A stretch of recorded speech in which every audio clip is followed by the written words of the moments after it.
నమస్తే సార్. నా కుటుంబాన్ని కాపాడారు. నా ప్రాణాలు మీవే సార్. అమర్, నువ్వు చెప్పిన వ్యక్తి ఇతనేనా? అవును డాక్టర్.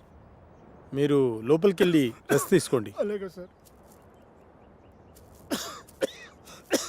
అమర్, అతను దీనికి ఎలా ఒప్పుకున్నాడు? నిన్న సాయంత్రం నేను సాగర్ బయటకు వెళ్ళాంగా. అప్పుడు ఎక్కడికి వెళ్తున్నావు? కొన్ని గంటల్లో చనిపోబోయే వ్యక్తి కావాలన్నారుగా, అతని దగ్గర. దొరికాడా? దొరకబోతాడా? దొరికేశాడా? ఏమో, నేను నా ప్రాబ్లం గురించి సొల్యూషన్ వెతుకుతున్నప్పుడు నాకు వ్యక్తి కనిపించాడు. తను కొద్ది రోజుల్లో చనిపోబోతున్నానని, నా కుటుంబాన్ని ఆదుకోండని అందరికీ పాంప్లెట్స్ పంచుతూ కనిపించాడు. నాకు పాంప్లెట్ ఇచ్చాడు. ఇందులో అడ్రస్ ఉంది, కానీ తను చనిపోయాడా బ్రతుకున్నాడని మాత్రం తెలీదు. వెళ్ళి చూద్దాం.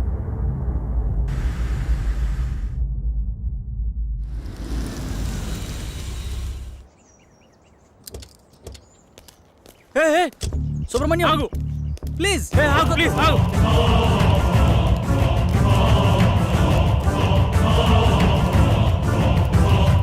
సుబ్రహ్మణ్యం ఆగు. ఎవరు మీరు? మీతో మాకు పని ఉంది. కొద్దిసేపట్లో చనిపోయేవాడిని. నాతో మీకు పని ఏంటి? అది మీకు ఉపయోగపడేదే. అసలు ఆత్మహత్య ఎందుకు చేసుకోవాలనుకుంటున్నావు? డాక్టర్ నాకు ఇచ్చిన గడువు రేపటితో పూర్తవుతుంది. నా కుటుంబం అనాథ అవుతుంది. నా సంత నా ట్రీట్మెంట్గా ఖర్చు అయింది. అప్పులు మిగిలాయి.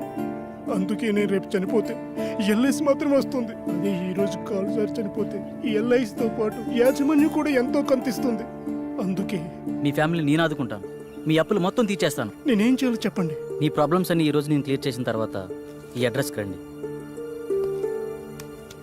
అలా అతని ప్రాబ్లం క్లియర్ చేశాక డాక్టర్కి చెప్పాను. ఇప్పుడు మన కోసం అతన్ని చంపాలా? అతన్ని మనం చంపడం లేదు. అతను ఎక్కువసేపు బతకడని అతనికి తెలుసు. కాకపోతే ఇంతకుముందు ఇలాంటి యాగం చేసిన వాళ్ళు చిన్న మిస్టేక్ వల్ల మొత్తం అందరూ అగ్నికి ఆహుతైపోయారు. అందరూ ఇలా రండి.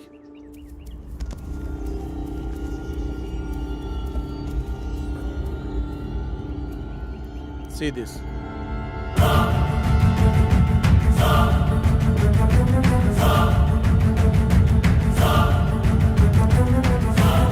సార్, ఇందాక లోనికి వెళ్ళిన వ్యక్తి తల పట్టుకుని కొట్టుకుంటున్నాడు సార్. పదండి లోపలికి.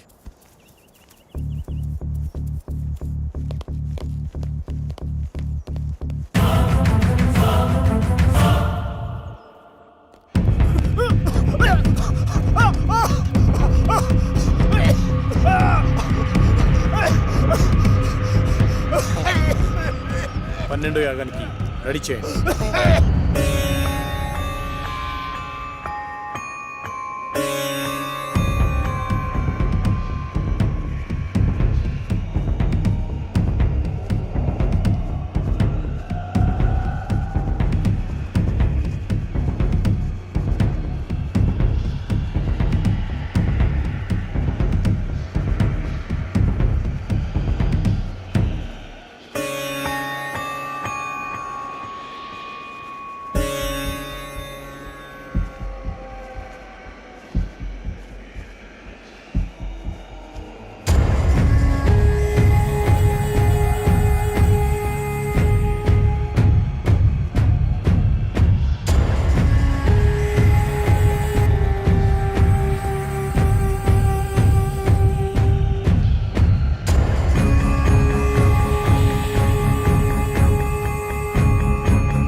శాస్త్రి, ఆత్మతో ఉన్న ఈ బాటిల్ని తీసుకొని ఈరోజే అంతర్వేదాద్రికి బయలుదేరు.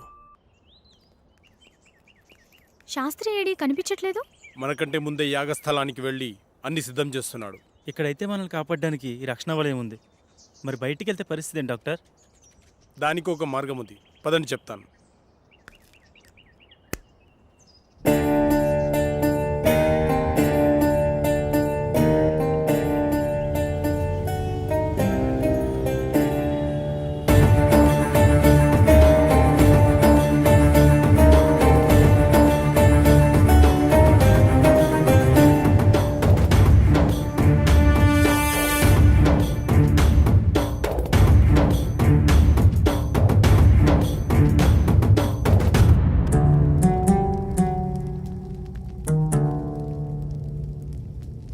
నాకెందుకో భయంగా ఉంది. ఏం భయం లేదు.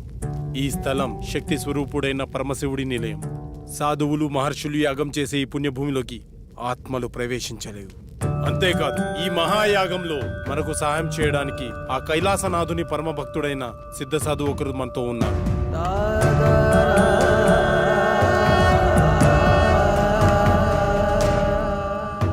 గురుగారికి నమస్కారం.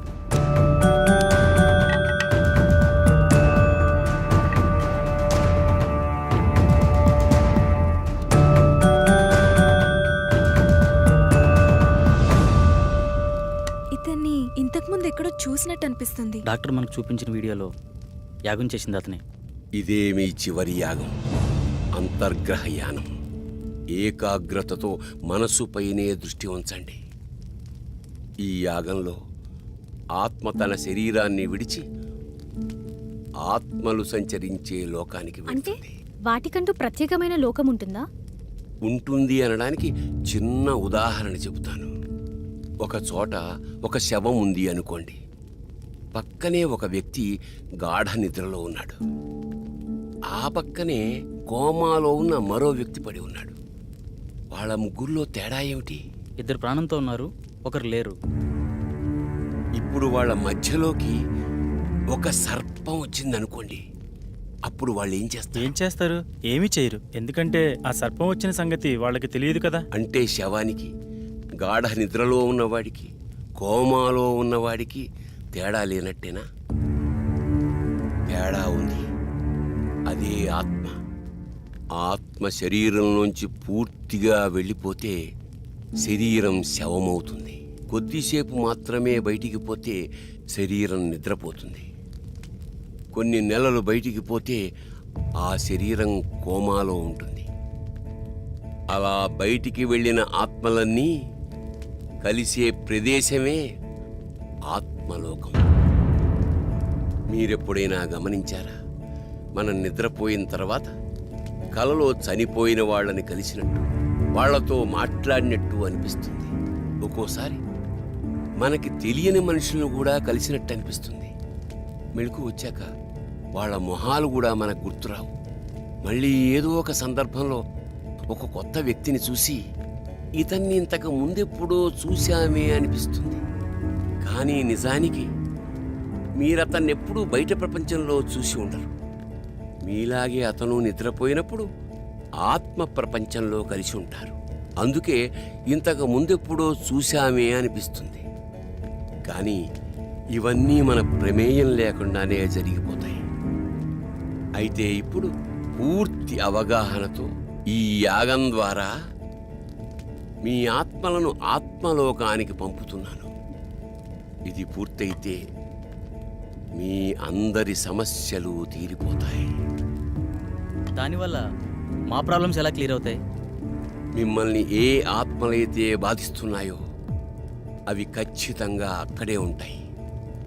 మీరక్కడికి వెడతారు గనక మీ సమస్య ఏమిటో మీకు అర్థమవుతుంది. ఒక ముఖ్యమైన విషయం, అక్కడ ప్రపంచం చూసి భయపడకండి. ఒకరి చేతులు ఒకరు వదలొద్దు. ఒకవేళ విడిపోతే తిరిగి రావడం చాలా కష్టం. అక్కడ మీరెవరినైతే కలవాలనుకుంటున్నారో వాళ్ళనే తలుచుకోండి. వాళ్ళే మీకు కనపడతారు. వెళ్ళేంత వరకు అర్థమైంది, మళ్ళీ తిరిగి రావడం? అందుకే అందరు కలిసి ఉండాలన్నది. తిరిగి రావడానికి నన్ను ఫాలో అయితే సరిపోతుంది. దీన్ని శరీరం మొత్తం అప్లై చేసుకోండి. ఎందుకు? అప్పట్లో శరీరాలను కాపాడుకోవడానికి తైలాలను వాడేవారు. కానీ ఈ జనరేషన్ గ్యాప్లో తైలాలు కాస్త కెమికల్ లిక్విడ్స్గా మారిపోయాయి. పదండి, రెడీ అవుతాం.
మీరెవరినైతే కలవాలనుకుంటున్నారో వాళ్ళనే తలుచుకోండి, వాళ్ళే మీకు కనపడతారు. డాడీ, ఇహలోకాల్లో ఉన్నంత వరకే బంధాలు, ఇక్కడ కాదు.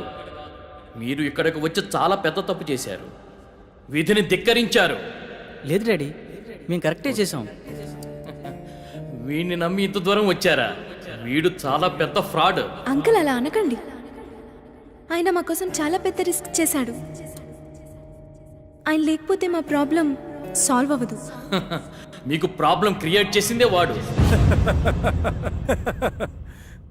తగలబడుతున్నవి శరీరాలు మాత్రమే. విధివ్రాత ప్రకారం బంధాలతో గడపాల్సిన ఆత్మలు ఇంకా బతికే ఉన్నాయి.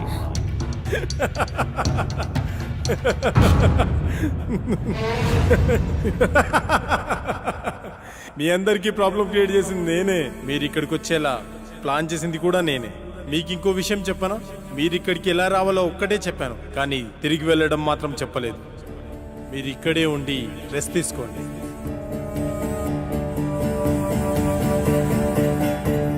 బాయ్.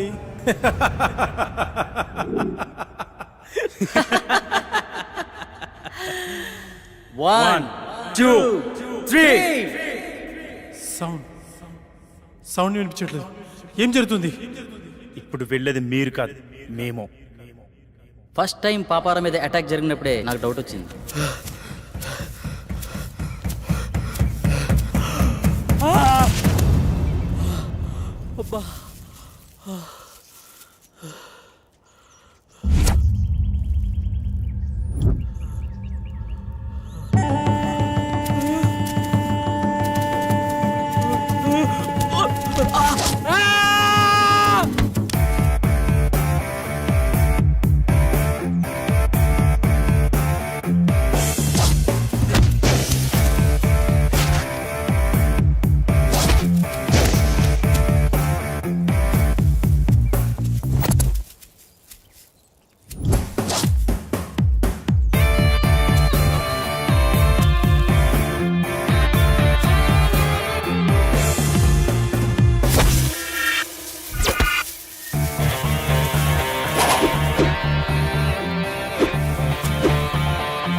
పాపారావు, దీన్ని పట్టుకో.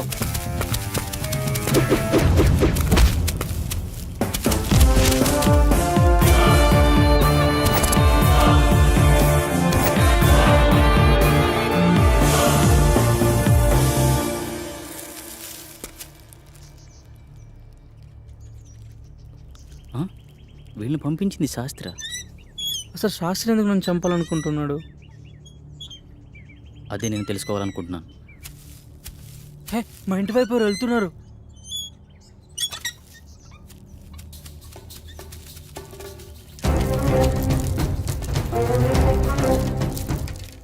ఎవరు నువ్వు? ఏంటి తీసుకెళ్తున్నావు?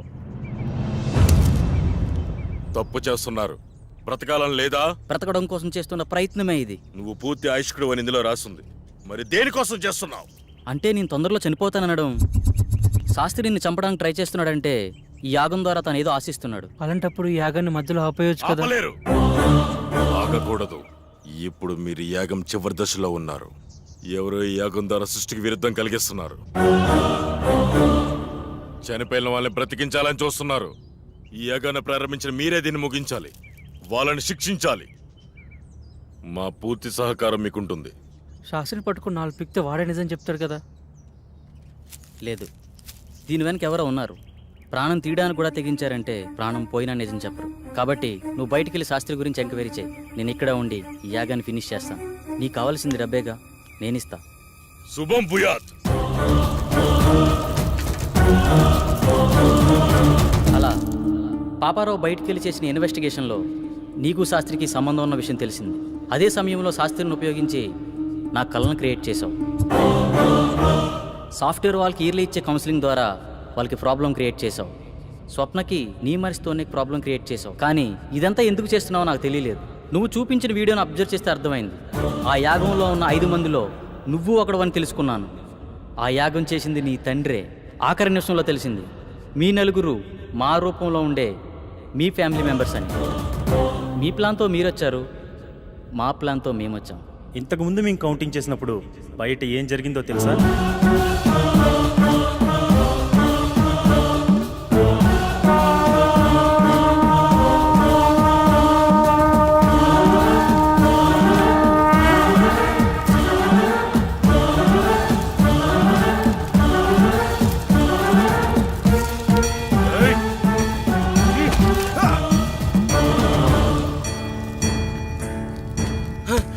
ఏమిటి అన్యాయం? ఏంటి? ఏం చేస్తున్నారు మీరు? ఎవరు మీరు? వద్దు వద్దు వద్దు వద్దు.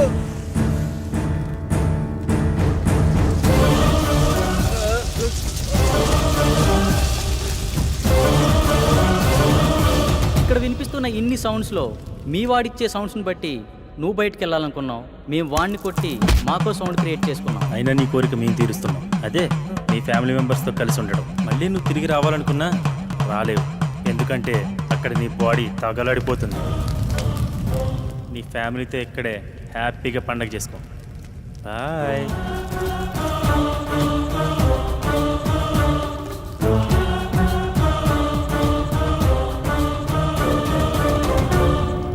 ఆ తాళపత్రాలు ఎలా ఇవ్వు.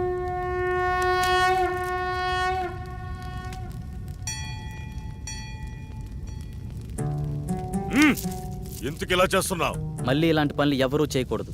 ఈ సృష్టికి కొన్ని నియమ నిబంధనలు ఉన్నాయి. వాటిని ధిక్కరించే ప్రయత్నం ఎవరూ చేయకూడదు. అంటే ఈ తాళపత్రాలు కూడా డాక్టర్ క్రియేట్ చేసినవేనా? కాదు, ఇవి మాత్రమే నిజం.